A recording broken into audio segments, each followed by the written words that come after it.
Bow hunting and bow fishing have some similarities, like you'll use the same archery form in bow hunting as you do in bow fishing. That same good bow hunting form translates right over to bow fishing, and you're shooting down, which is a lot like shooting out of a tree stand. You want to bend at the hips, and again, just use that good form. But in bow fishing, there's a few extra challenges that you need to prepare for.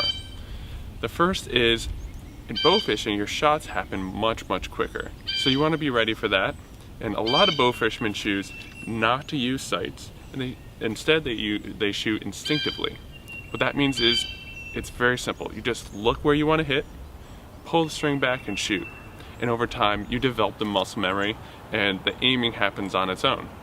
What I have set up behind me is, there's a few red solo cups out there, and that's a great way to practice at home before you get on the water.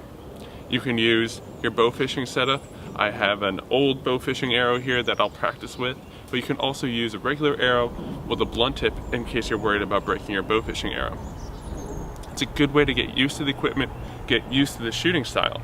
Now I also have a few balloons, which will kind of give me a moving target as they blow in the wind, which is another great training exercise. Now once you get on the water, shooting at floating leaves and other debris in the water is another great way to get used to your equipment and shooting instinctively. Just make sure that you're either deep enough or that there are no rocks on the bottom that might break your arrow. Now the last thing you need to be aware of before you take a shot at a fish is something called light refraction. Now what that does is, the light is actually bending as it's entering the water, so we have to aim lower than the fish. Can't aim right at it or you'll miss high, so you have to aim underneath it. A good rule of thumb is to aim about 3 inches low for every foot of depth, but that's just kind of a general rule.